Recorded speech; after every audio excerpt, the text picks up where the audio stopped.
them divas of the airways. So thank you for joining us tonight.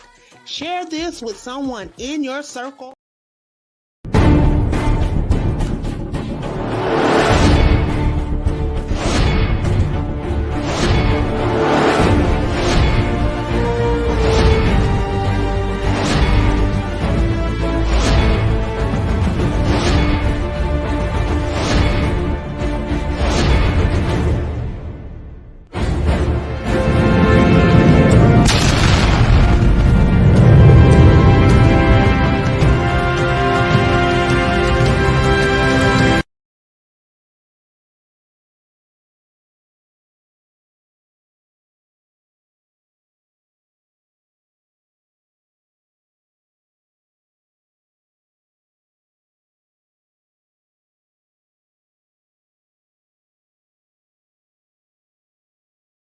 Dr. ChenziRa, you're on mute.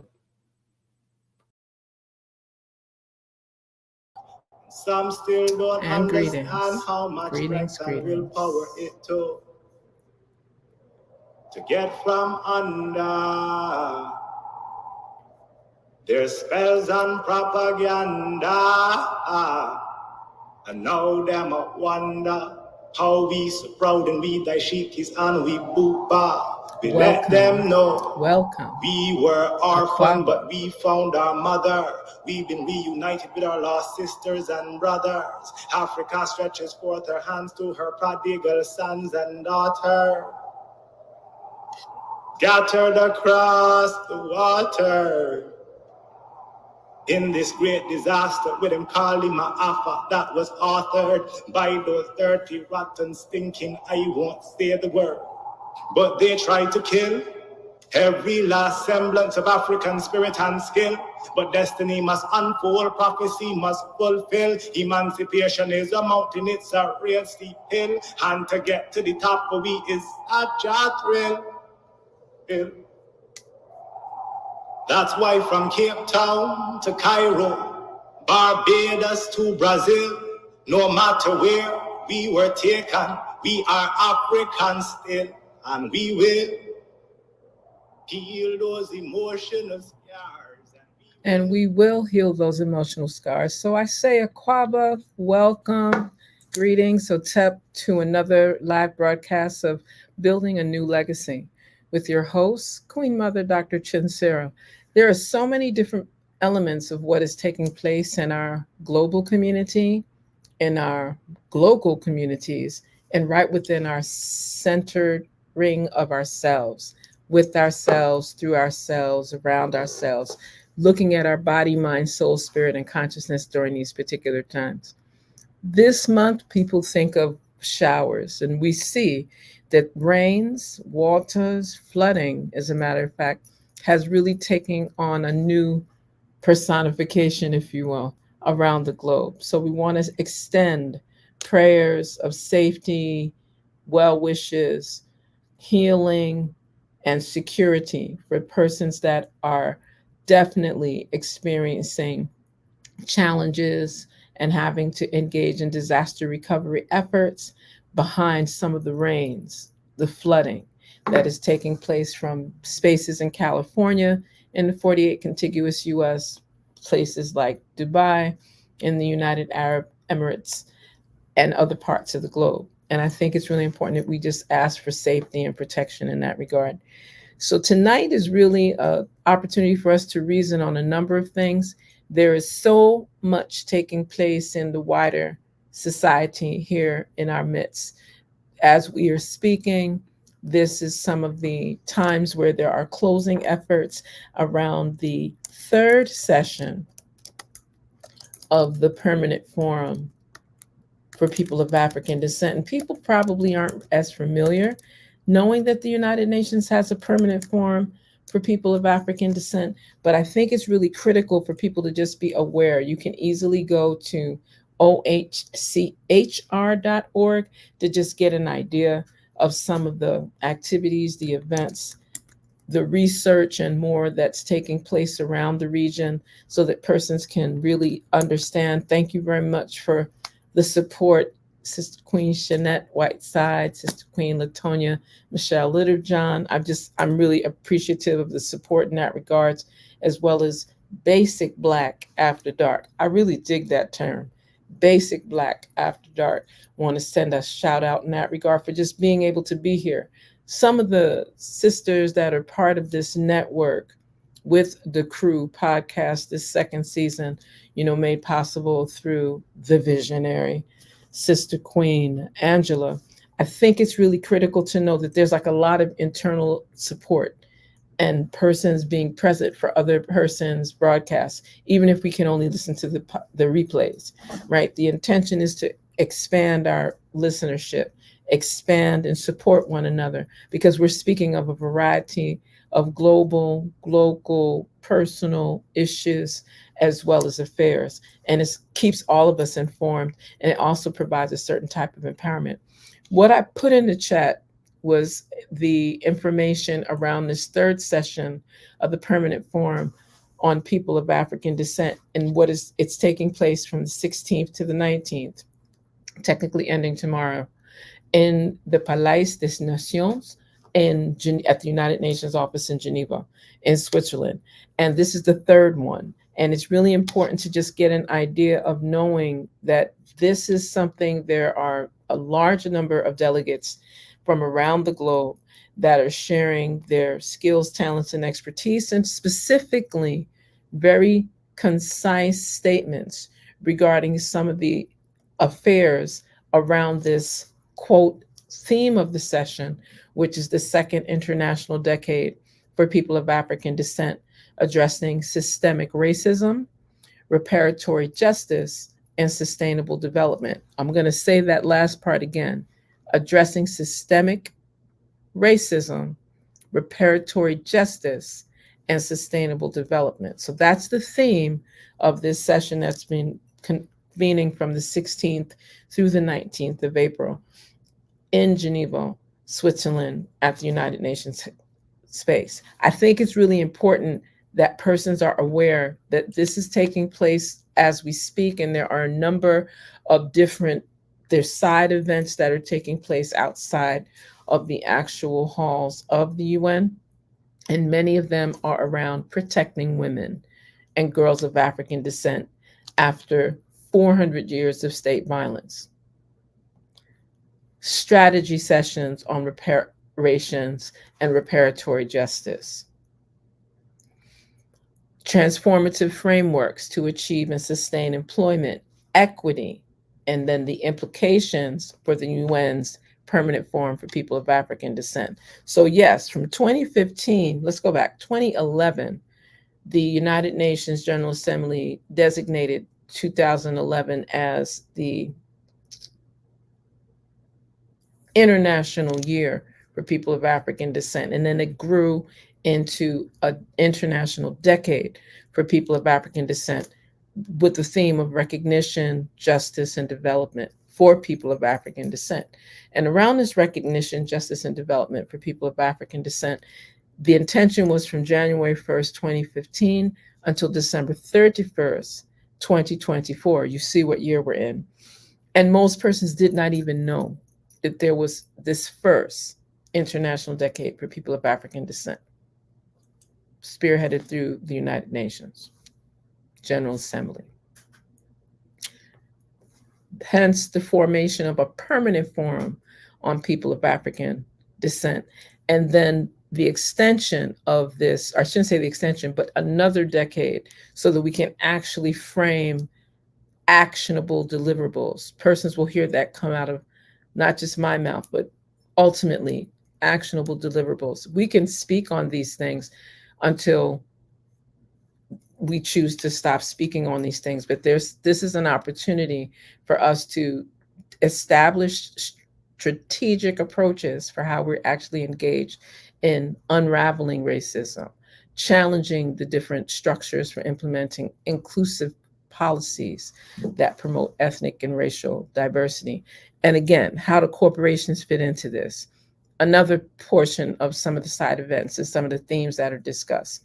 Haiti and resistance to the imperialist project as a reparative justice undertaking. Perfect timing for doing that. Glass ceilings and glass cliffs. I love that they speak of ceilings and cliffs, right? Advancing employment, leadership, and entrepreneurship for Black women. And then, of course, how do you examine stereotypes in literature and media and their impact on young minds? That's a very powerful side event. And there are a number of other activities that are taking place around making recommendations for economic justice and reparations, for education and systemic, how do you address systemic racism, manifesting cultural recognition. And again, just noticing that there's a lot of activity happening inside of the United Nations headquarters in these respective pieces, and they're in multiple languages. I want to highlight that as well. There's a lot of conversations around global racism and how to diffuse it, deconstruct it, break it apart. Eradication is the aim, right? But I think it's really important to look at this particular side event, a transformative framework to achieve and sustain employment equity. These are very relevant issues that impact the lives of many of us. So I think it's really critical, to know that some of the things that have already happened and have already taken place have been around the realization of human rights. And there's a lot of conversations around the power of the arts, how to engage with sustainable development and economic justice, that was one of the thematic discussions around reparations, sustainable development, and economic justice. And we had one of our very own ambassadors from Barbados, Ambassador David Commission, Esquire, to be part of that conversation, along with others like Justin Hansford, Dr. Epsy Campbell-Barr, Michael McEachran, and Barbara G. Reynolds. I think it's important for people to easily go to some of these sessions, and that way you can see the scheduling. You'll be able to see some of the side events that took place, some of the conversations. There's a lot of conversations around education, around overcoming systemic racism, and so forth and so on. So I just wanted to give some context for how that looks, and then ask my illustrious sister, Queen Angela. If my guest is in the background, can you bring her in, please? Thank you so very much. Fantastic. What a smile. So I need you to unmute as well. Right, we need our glasses so we can see the things we're reading on the side. Okay, can you turn up your volume a little?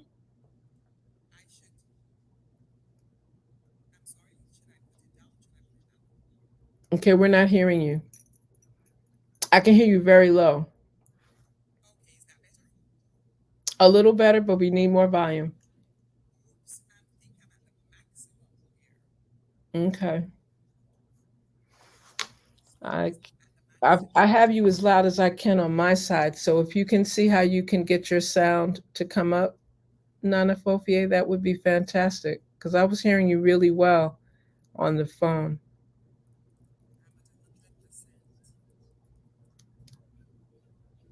Okay, take your time. That's okay. Don't worry about it. We're going to make it work. So this is what we'll do. You're there, but let's speak on. Right. I'm going to speak through here, and this should possibly get us through the board, because I can hear you pretty well on the phone. Okay, so then turn your sound off here.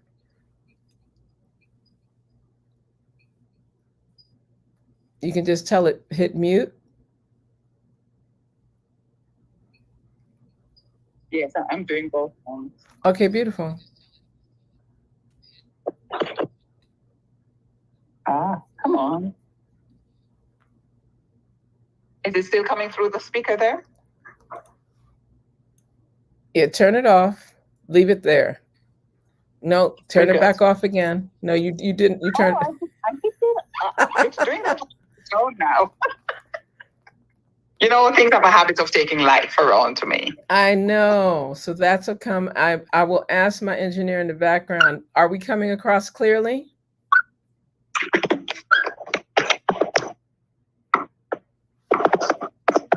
Are we coming Okay, across? somebody's moving now. Somebody's moving. Okay, you can go ahead.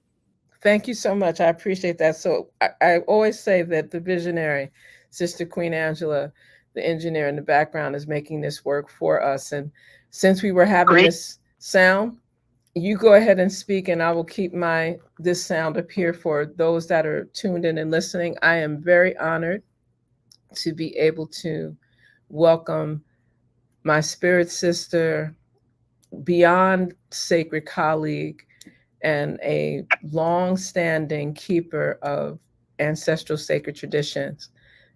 And I always refer to her as my spirit sister, Nana Fofie. It's always an honor and a privilege to have you join in any type of conversation and discussion. How are you feeling? I'm feeling absolutely wonderful. I am just in such gratitude for the opportunity to meet with you in this kind of forum. We have been talking and talking and talking, but using other ways, other modalities. So it's almost like this is an expansion, another step, another way of being in sacred space with each other and with the audience that you serve. I'm very, very, very pleased to be part of this gathering. Give thanks. At this point in time. Right. Well, and I want to greet the ancestral energies of all the places where people are and are hearing us now, because they are first. Always. And giving thanks for that. That's part of what was part of my opening, to speak of the things that are happening globally, some of the things that definitely require and command that we send prayerful, positive, healing, unifying, liberating energies, because sometimes persons get into these circles or these convenings and it becomes overtly political, to the point that it takes away from the balance that we have as spiritual beings having a human experience. And it's really critical. It's really critical for us to speak to that. So I would love for you to share just some of your perspectives, because I think you were hearing part of what I was saying in terms of the reparations, the reparatory justice, the concern for women's safety, women. I love that term, glass ceilings, glass cliffs. I like that, because it's not always that we're dealing with the ceiling portion. Sometimes there are some drop-offs on the side. And I think, my sister, what came to my spirit as you spoke earlier and as I listened, was a question that I've heard asked, and I haven't heard it asked in this kind of language that I'm going to put it forward, but certainly the language I've heard it asked in suggests that this is kind of a next step with that conversation. And it is a conversation of, why is this still relevant? All the themes, all the suggestions you made earlier, all the issues and concerns that we're now trying to continue to focus on, because some seeds have been planted. Why is there still relevance? Why is it still necessary to be looking at African descendants through some certain particular lenses? Why is it that this conversation is still ongoing? Will it ever close? Will balance ever be restored? How is it that in a world of artificial intelligence and the kind of intelligence that comes from, that is bred from, and the kind of thinking of the people, we're supposed to be bright, we're supposed to be brilliant, we're supposed to be intelligent, we're supposed to be all of so many things. But look at what we're looking at. That's a very issues of freedom, basic issues of respect, basic issues, because they are basic. It is basic on human being to respect the other. That's not nuclear science. No, you're right about that. You are absolutely correct. And not only are you correct, but I would go as far as to say the reason we're still having these questions, these discussions, these convenings, is because it hasn't been healed yet. And we have not included let me rephrase that, on a wide global scale. We have limited the inclusivity. We talk about diversity, we talk about equity, we talk about inclusion, but we tend to speak of it from a very human, physical body space. We don't tend to speak of it in a spiritual space or even open these convenings with a sacred intention. But we're traversing the universal space. We're going into space. Right. We're trying to see if life is out there somewhere.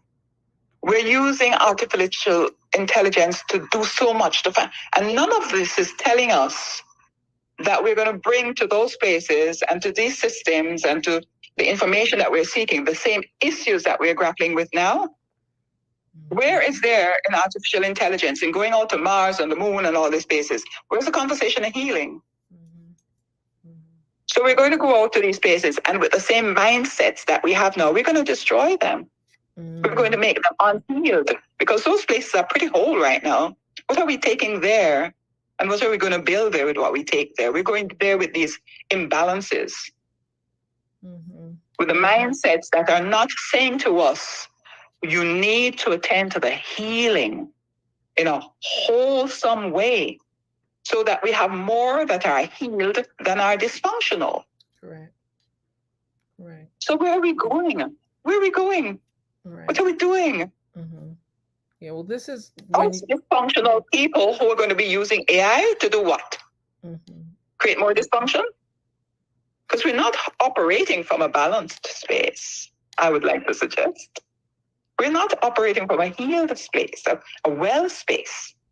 So what are we going to use these things to do other than to further strengthen the imbalances in which we're now participating? Right. How do we see that it is legitimate and perfectly in order for the UN to still be guarding and facilitating conversations that have to do with basic respect of another set of people? Exactly. Yes, we're bright enough to be heading out to Mars to build the necessary vehicles. We're that bright. Okay. We're that bright. We're that intelligent. We're that smart. But we're not smart enough to figure out how to heal some of the scars, how to dig up, because we have to dig some of those wounds back up, clean them out, and then see how we go from there. What dressings are needed. We talk about reparations, Reparations are a very sore topic for me. Because reparations, recently in Jamaica, there was a group of people from a church in England, some church, that had come to make an apology. Did they try to find out how an apology was done and would be accepted by the standards and by the practices of my ancestors? The ancestors of this land, not just mine, but all the ancestors of this land. What does apology mean to them? How would it be done in their way? No, we're still doing what we did before, where you walk into a person's house and you take over, and everything now goes your way. And listen, we're going to apologize, but we're going to do it our way. And there's some things I'd like to say to them that I cannot say on the air. Okay. And now that we know that the truth is what it is, fire! I'm going to highlight a couple things that you said. And it's also highlighted by Sister Queen Trevita Harris, one of our hosts here on the Crew podcast network. And it reads as, that's the conversation we definitely need to have, is one of healing. That's correct. To that, right? And I want to thank her for sharing that. And then right in back of that, she also made this comment that I think people don't want to acknowledge their brokenness. Hence, we keep repeating this cycle because we haven't done what you said, to embrace what that hurt is, what needs to be healed, clean it out. Complete eradication you have to recognize it.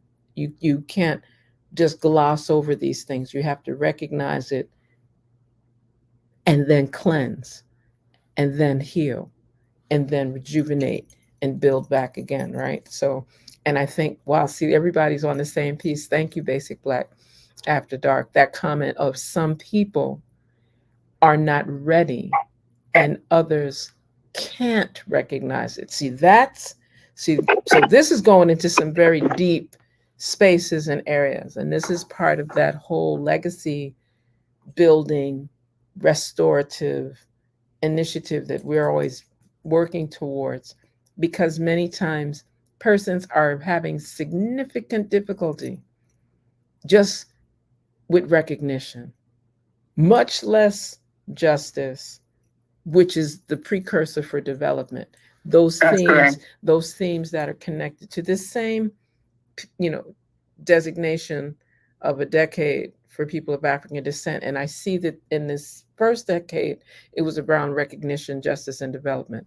But in this second decade, as I was sharing earlier, it's very much so tied directly to like specifics around systematic racism, around reparatory justice, not just any kind of justice, but a reparatory one, right?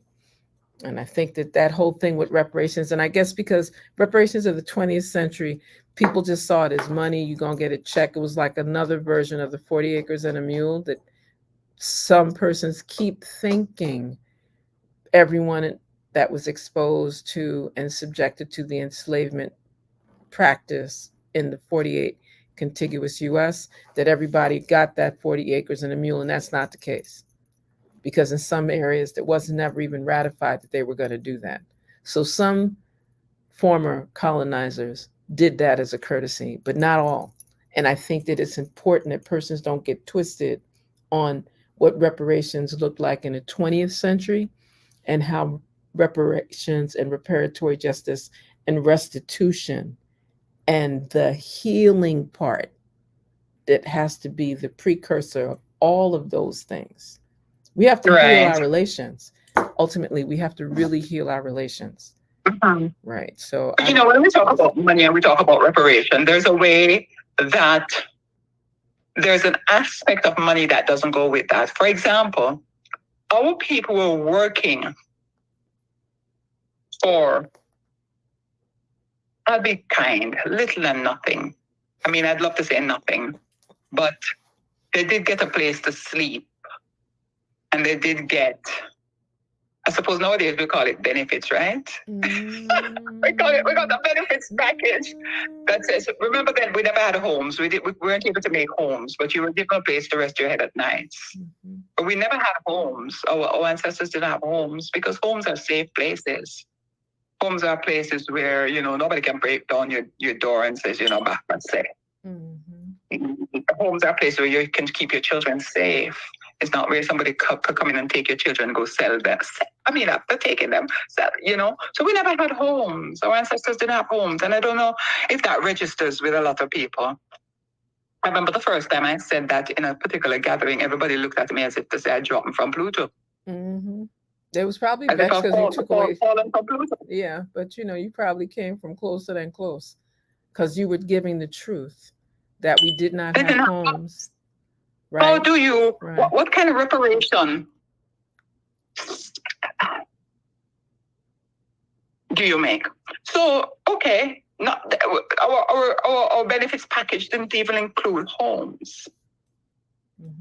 But yes, we got some food, we got a little place to plant some things. Okay, so we got little bit. But in terms of compensating for the labor, in terms of the returns for labor. You see, I had the unfortunate experience of going to school, even ended up in a university. And they taught me that when you're calculating the cost of production of any crop, of anything, there's an item in there called labor. And it has a cost. It's a cost. And the people who provide the labor are the ones who are paid. This is happening in every economic system that we know today. In every country that we know, people are providing labor.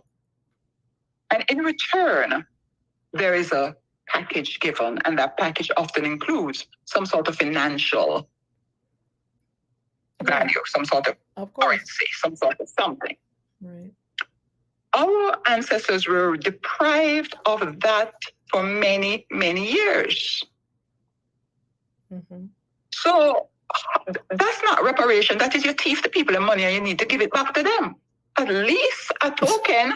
You can't give it back, but at least a token. And see, about reparation. No, you're stealing people's money. You had me working for nothing. I should have been working for something. mm-hmm. I should have been able to buy a curtain to put across the place you give me to lay my head. Mm-hmm. Well, that's with why. Owner money that you get my owner labor for.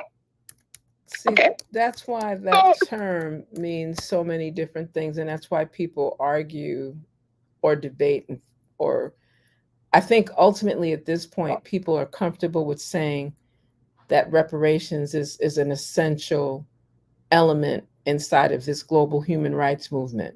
Like that's how it's become now. It's a little different than before, where people say that you were literally just repairing the damages done. You know, how do you repair raping people and dismantling people's family and torturing people and stripping people of their family structure and killing people and their children. The physical, emotional, spiritual damage. Right. What you gonna give me for that? Really? There's nothing you can do for that. Right. So let's not fool ourselves. You know, we get caught up with this idea of money. How much money can you give for my ancestors who signed you chopped off? Right. It can't be about money. It has to be about taking a first step to restoring balance. Mm-hmm. The greatest reparation you could do for me is to learn, educate yourself. Mm-hmm. Go back in history and see who and what Black people were, so who we are today will have meaning to you. That's what I want for my reparation. That's what my ancestors want, okay? I don't business with nobody else's ancestors. Right. My ancestors say, you don't have to give them money. Go and educate yourself. Because when you educate yourself, it is less likely that you will do the nonsense you did before. And that's part of the reason why some of these conversations are still happening now, because there has not been the healing. And so let me go back to another part, because I would like to make sure that we stay in that same space of the healing and the importance of respecting our humanity, respecting our shared humanity, recognizing that when we talk about these things, we may start using big words because people are like, well, don't talk about capitalist imperialism, but you do have to talk about the system that facilitated this type of dehumanization, these institutions that we're now in a frame of decolonizing. People still are figuring out what colonization is because people think that there aren't any colonies anymore.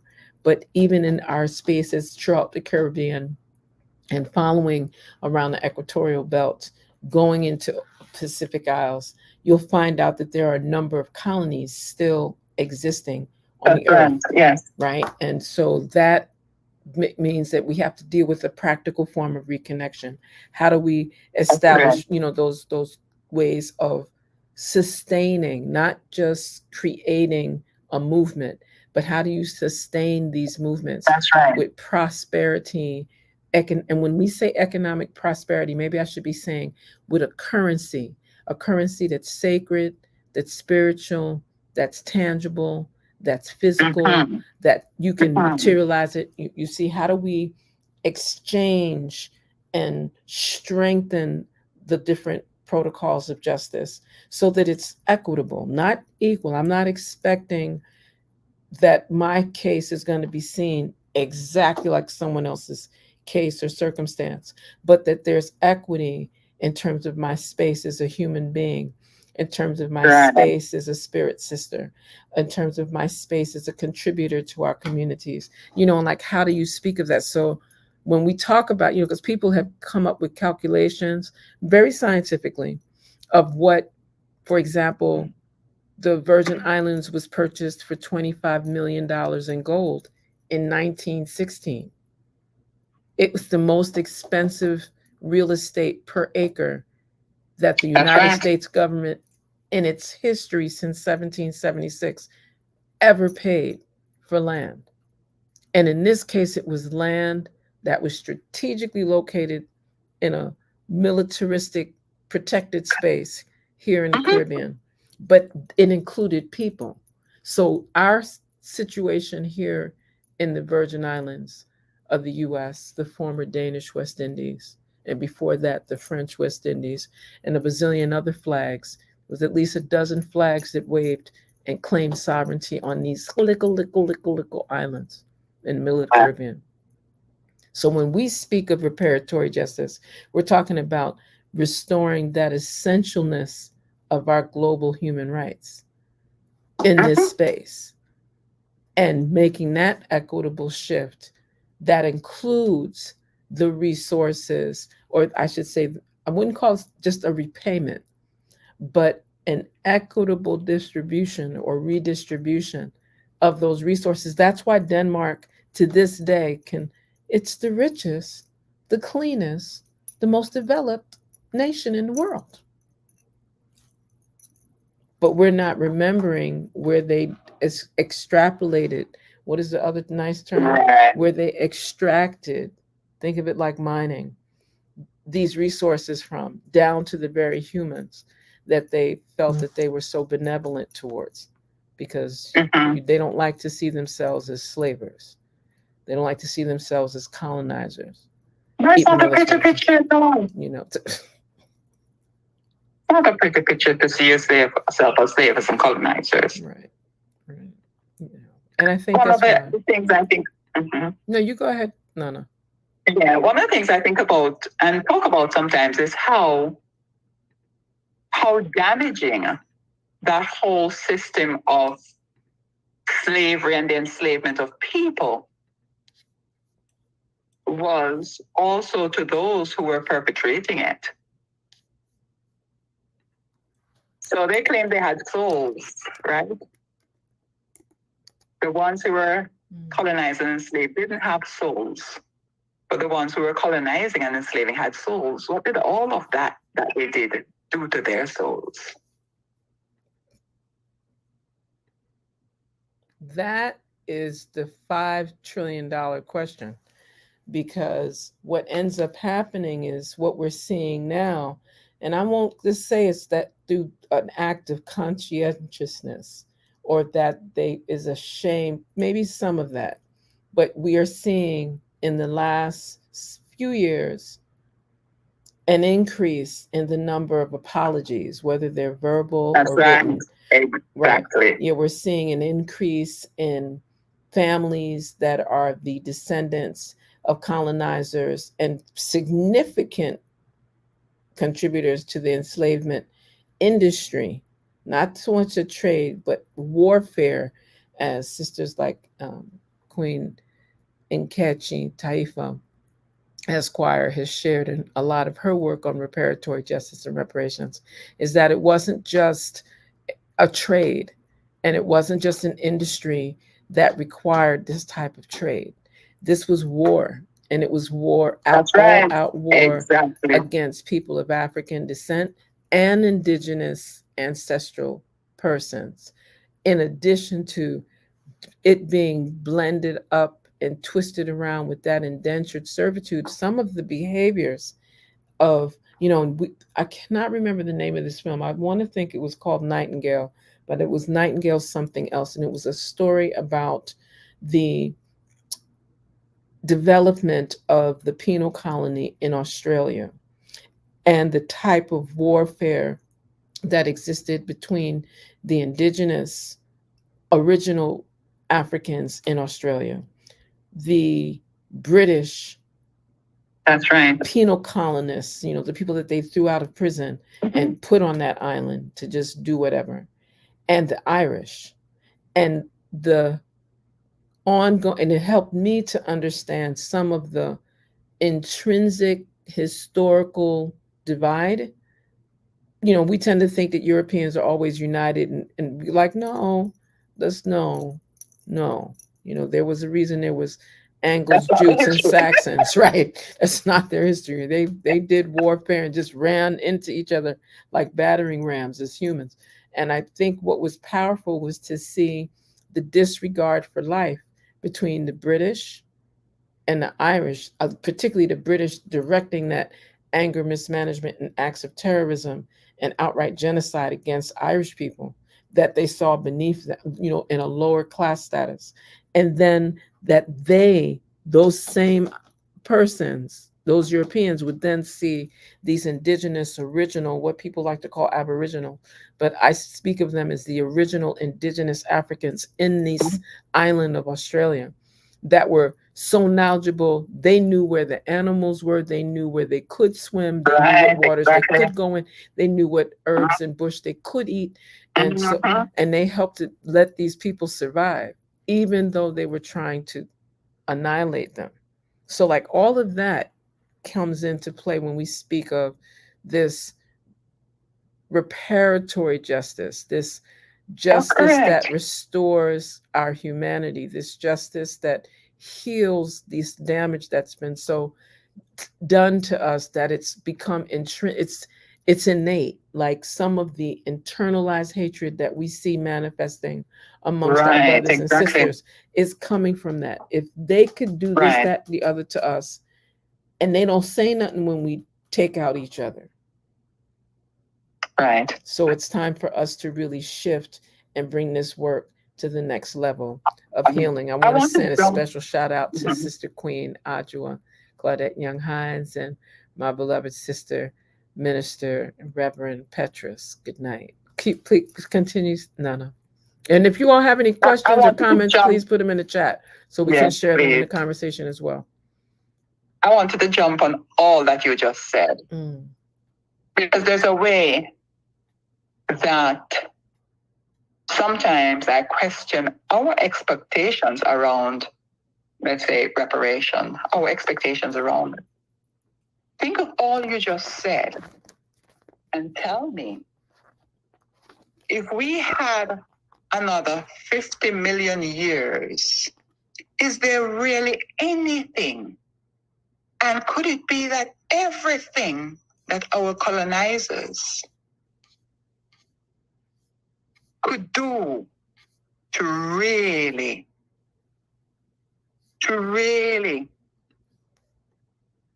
make themselves, make their consciences clear,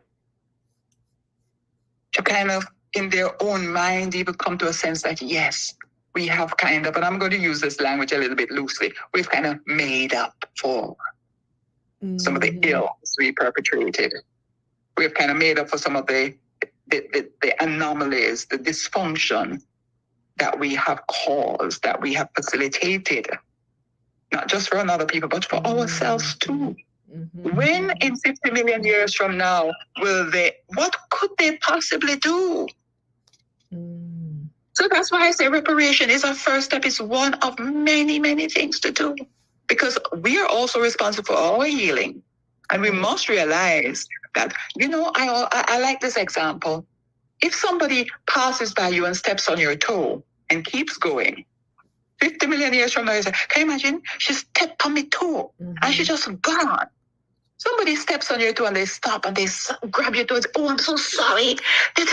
I'm so sorry. Oh my gosh, I didn't see your toe. I'm so sorry. Does it hurt? Can I get you some ice? You're going to heal faster. Right. And so for me, that's reparation. Is that step, is that opening step to a certain extent, or one of the early steps. No, and see, this is, I'm so glad you said that. 50,000 years from now, I'm sorry, 50,000 years from now, I'm saying, she stepped on my toe, but can you believe, after she stepped on my toe, she stopped. She grabbed my foot, she rubbed it, she says, what can I do? Can I bring you some ice? You realize that I'm on my path to healing. Right. Well, see, a lot more true. And I'm never so sorry. The Queen says that there's no need for reparation. She stepped on me too, and she don't think she's supposed to say she's sorry. Right, and that's it.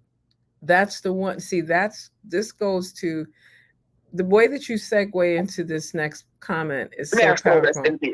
Right. I'm always moved because we have one of our spirit sisters, a colleague, as well as very active, the chair of the Reparations Commission in the Bahamas. And I always, I reach out to Dr. Niambi Hall Campbell for a variety of reasons, but specifically, she did an article that was published the end of March of this year on remixing our views on reparation. And I wanted to just share a particular portion where she made this reference, and I quote, "The first remix is what I have termed as reparations as personhood, rooted in the purpose of reparations to remove the debilitating effects of the crimes visited upon brown and black bodies through the genocide of the native peoples of the Caribbean, the transatlantic trade in enslaved Africans, and the debilitating effects of the subsequent colonization." I want us to just simmer on that for a second. And then she goes deep and starts to speak of that whole energy that we have of that sameness within ourselves as that enconson, right? That is grounded in that Ubuntu philosophy where we need to be seen. You know, as humans, it's important that we embrace that Ubuntu philosophy piece of being able to be seen, to be loved, to be appreciated, to be recognized, to be welcomed, to be healed, right? And it goes back to be called into existence. Exactly. And it goes into something else that she said here. We want, and I quote, "We want to be seen by other people because our humanity is known through people." Reparations That's that is right. embedded with the Ubuntu philosophy is the process of repairing our personhood.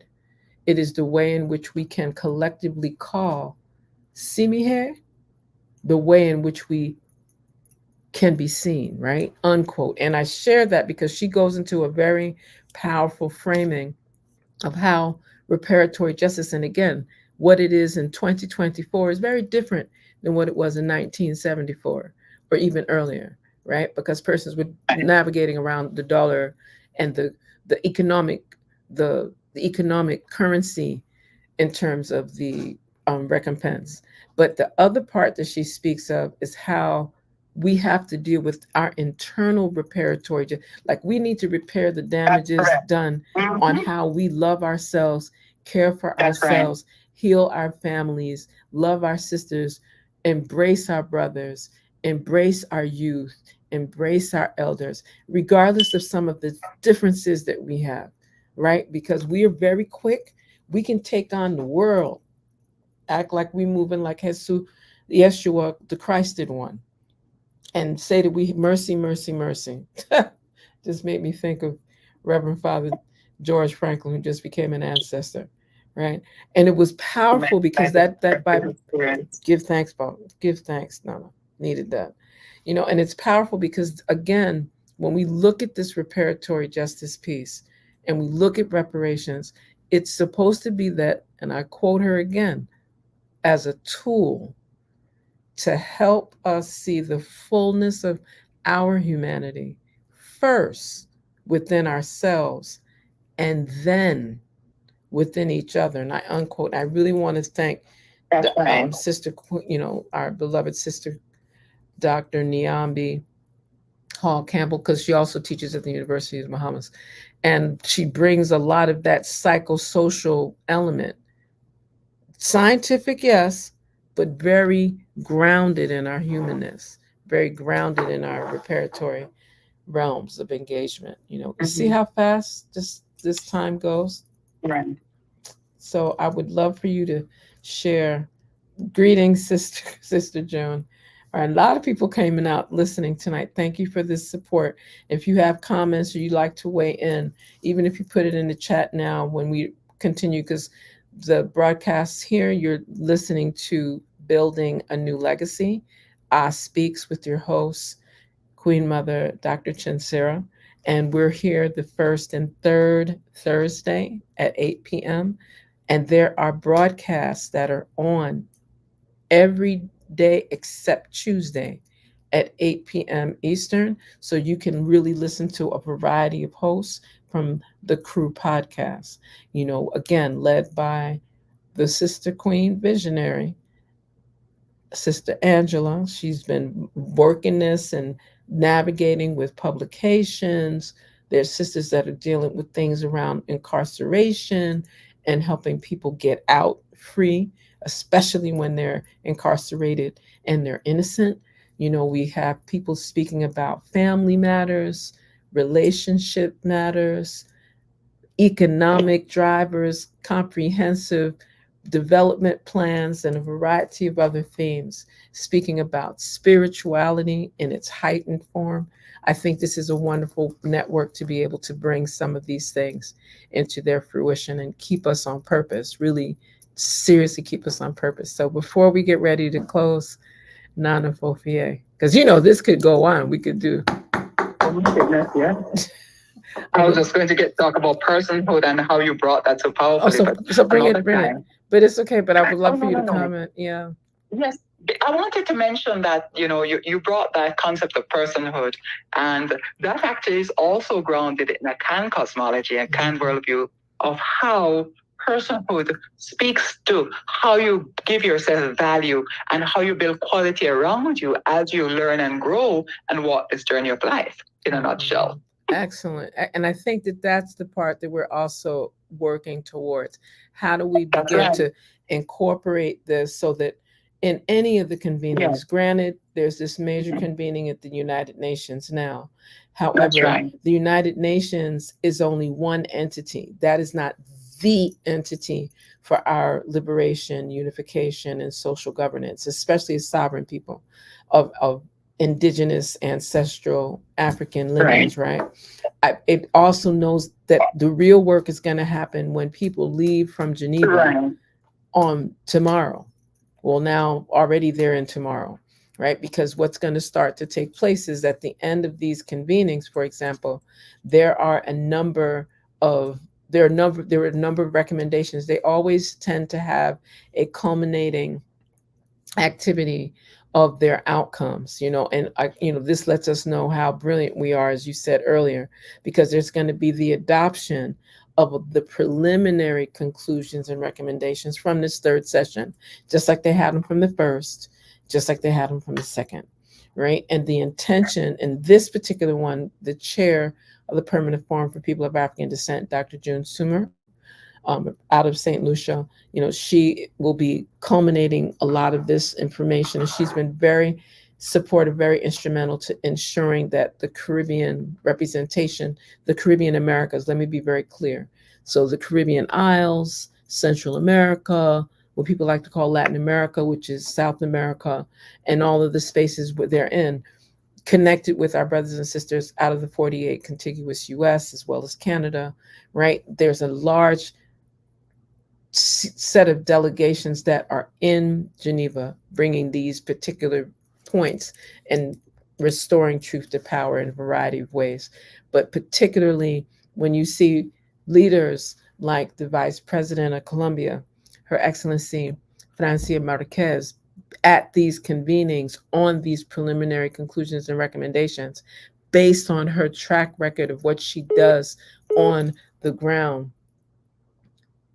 What she does on the ground is just instrumental in regard to some of the other persons that are going to be on these convenings and offering content.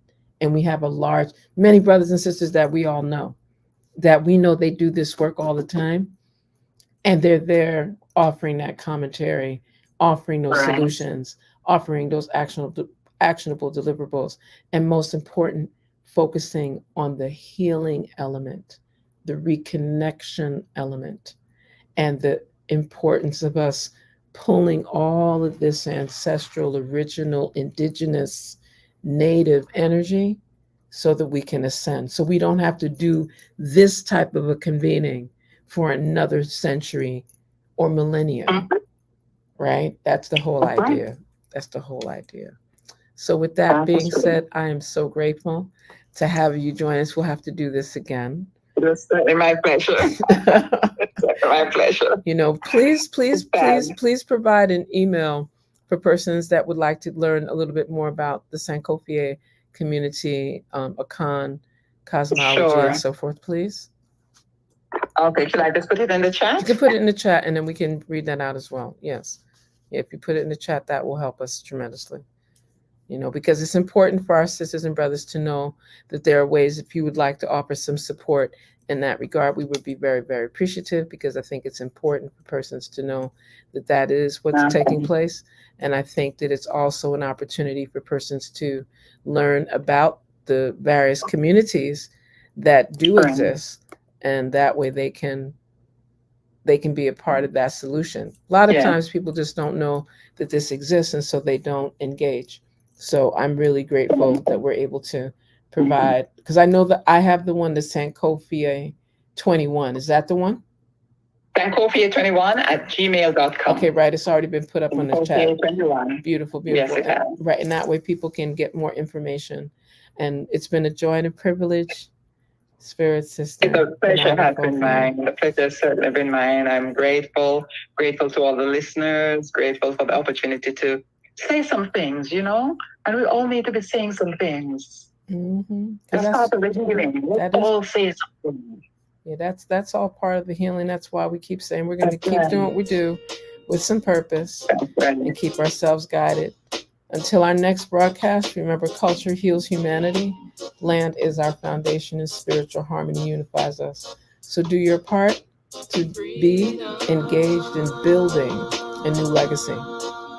You've been listening to I Speaks with your host, Queen Mother, Dr. ChenziRa, and our illustrious guest, Nana Fofie. So keep your purpose. Greetings and Hotep. I want freedom.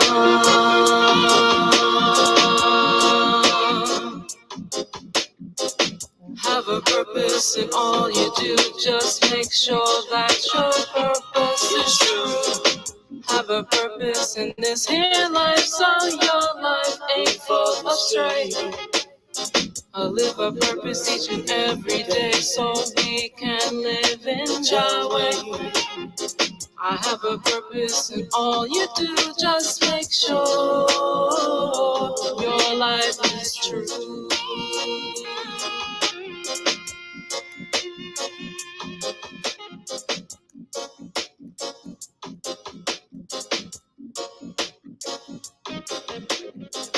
Every time we walk on the street, we see all the children crying.